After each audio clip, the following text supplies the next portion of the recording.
Welcome back to None of Your Beeswax Apiary. Today I wanted to talk about this hive right here. This is one of our single deep brood chambers that we've been experimenting with this year. You heard me talk about it in a couple other videos. That was something we were trying with 3 different hives this year to see if we got more honey, to see how much easier it was to manage or harder it was to manage, and kind of weigh out the differences between a single deep brood chamber and a double deep brood chamber, which is what we typically run. So this one right here is our best performing one of the 3. And I will tell you, I've already pulled 2 medium supers of honey off of this, so this will stack 2 supers higher. They had that ready. So what we're going to do today, we're going to go in here, we're going to see how much more honey we've got, we're going to pull what honey is capped and make sure that they've got a super or 2, probably 2 supers on there to catch the sourwood flow and the sumac and stuff like that here in June and early July. And then we're also going to get down into the brood box, make sure that she's doing okay. I'll show you what we've got down there for brood, and then we're going to add another deep brood box to this so she can get up here and start laying, because we want to overwinter them with 2 deep brood boxes. So we've got some deep frames that we had on other hives that collected honey, and we've extracted that honey, so we're going to go ahead and add that second box in here today too. So return this back to a double deep setup. So we'll go ahead and get started here.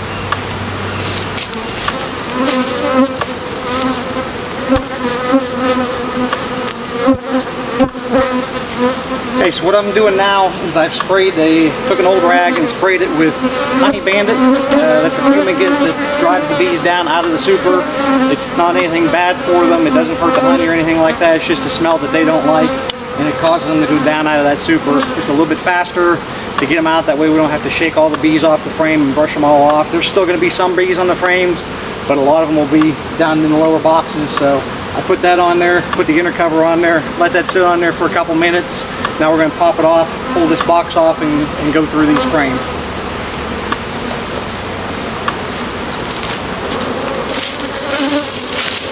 Okay, so now that I've gotten a lot of the bees out of the box, I've pulled the box off the hive, put the rag on the next super to drive them out of that super while I work through this one. What I'm going to do is I'm going to go through anything that's capped full of honey. We're going to take and harvest any frames like this that they still can use and that aren't full. We're going to put right back in this box, and this is what we're going to give them back for their second deep box. This one right here, yes, I know it's drone comb, but they did have honey in that at one time, so they've eaten that honey or moved it somewhere else. We're not going to put that frame back in. We don't need any drone comb right now. But we're going to see how much is in here. So that one is mostly a full frame of honey. They've still got to dry it out and cap it. I could leave that in there for them to do, but I'm going to take it. I can dry it out in the house with the dehumidifier and the fan, so we'll dry that out.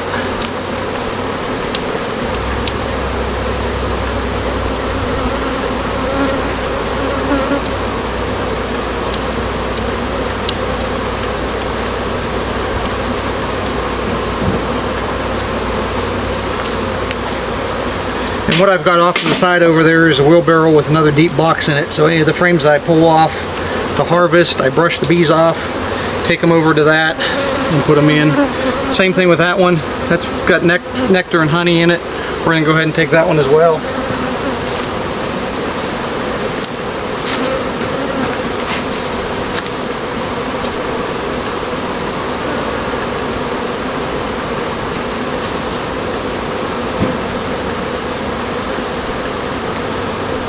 And like I said, I'm just going to go through the rest of this box, pull out the frames that we can use, and keep the frames that they can use in here, and then backfill it with some other ones.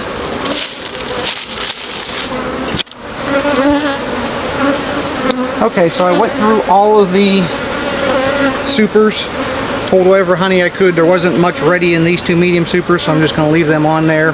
I took the deep box, went through the deep box, and replaced those frames. So now we're going to pull these supers off, and we're going to get down here into this brood box down here if we can. As you can see, there's a lot of bees crowded down in there. I'd like to do an inspection down in there, but if there's too many bees, rather than trying to wade through them all and risking squashing the queen, I'll probably just add that other deep box to it, and we'll let them be for now. So let's pull these supers off and see what we got.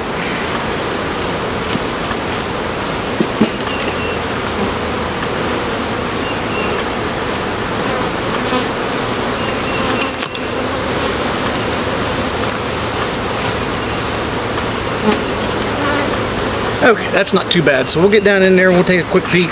I just want to see signs that the queen is down here laying and everything's looking good. If I find the queen, great. If I don't, as long as I find eggs or some young larvae, that's all I want to see. As you can see, this is a pretty well populated hive here. We've got a lot of bearding on the front, a lot of bees up in the supers. So it's a very strong hive. Exactly what we want to see this time of year. And because this is a single deep, we got to be extra careful down here on the end frames. Typically the queen won't be on the end frames because she's got enough room, but if we're only having 10 frames, she could be on this end frame here. So we're just going to be a little extra careful pulling this frame out. We don't want to squish her.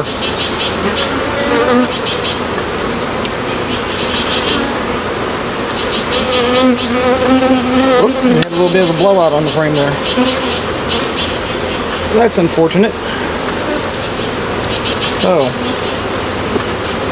this happens every once in a while. So what we're going to do, we're going to look first, make doubly sure our queen is not on this frame. Then we're going to shake the bees off of it and we're going to go fix it before we put it back in, so that doesn't happen again. As you can see, there's some cat brood over there underneath the bees, so like I said, at one point in time the queen definitely was over on this frame.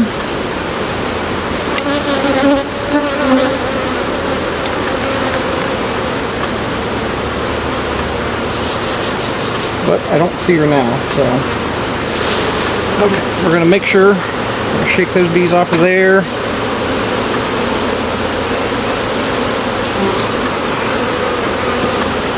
Take a quick look here.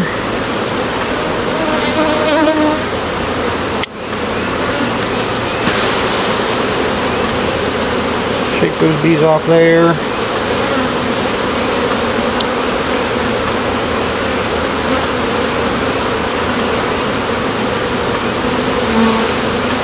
Okay, now we're going to go take care of this. Okay, so rather than take the time to fix that now, what I did is I just took that frame in, I went and got one of the empty frames that we've got set aside. I'll put that back in here and I'll just use that empty frame. And I'll reuse that. I'll fix it later when I get a chance. So as you can see, we're still really crowded down in here, so I'm not going to dive too deep into this one. I really just want to see a little bit of room, just to know everything's okay down here.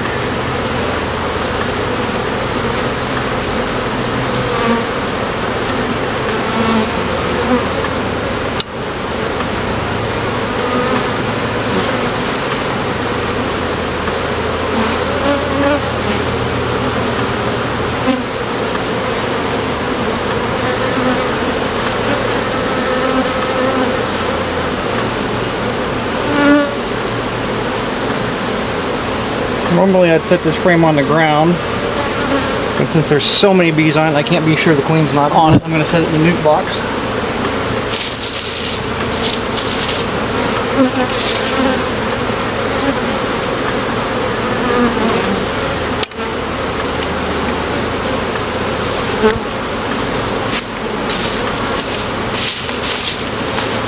That way it's set aside for safekeeping.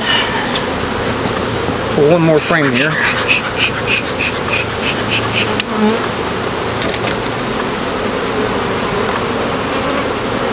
And you can see that even though there's this many bees in this hive and they're really this populated, they're not really aggressive. I really probably don't need to wear my gloves. I was wearing them though because I was shaking frames, and that tends to make them mad when you start shaking frames with honey on them, so just as a precaution.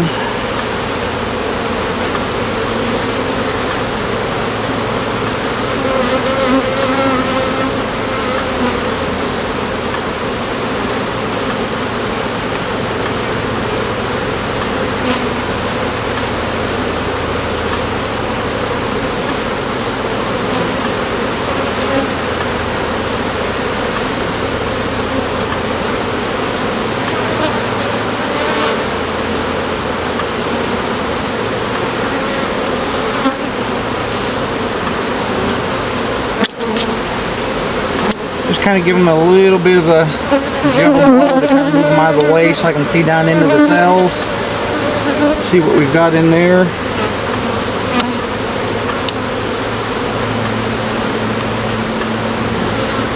Still not seeing any eggs or larvae. Let's check another frame.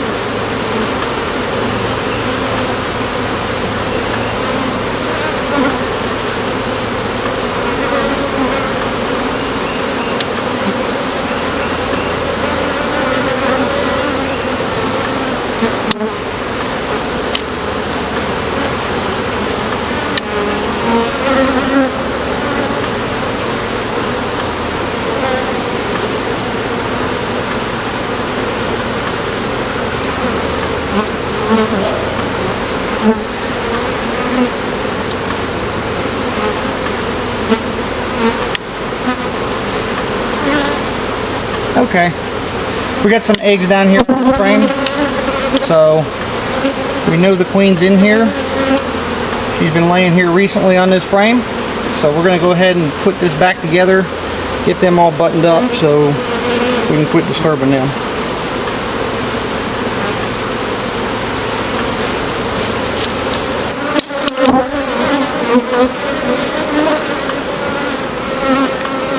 Okay, so we've got them all put back together for the most part. I've got one more super to put on top here. But what I did is I went ahead and added this second deep box, went through and added some more frames that we had drawn out to the frames that were left not completely filled with honey, and gave them that second deep so she has more room to expand. As you can see, this was a really populated hive, a very strong hive. Produced a lot of honey for us this year. Still got a good population, as you can tell by all the bearding in the front and in the top super here. So yes, having a single brood chamber produced a lot of bees.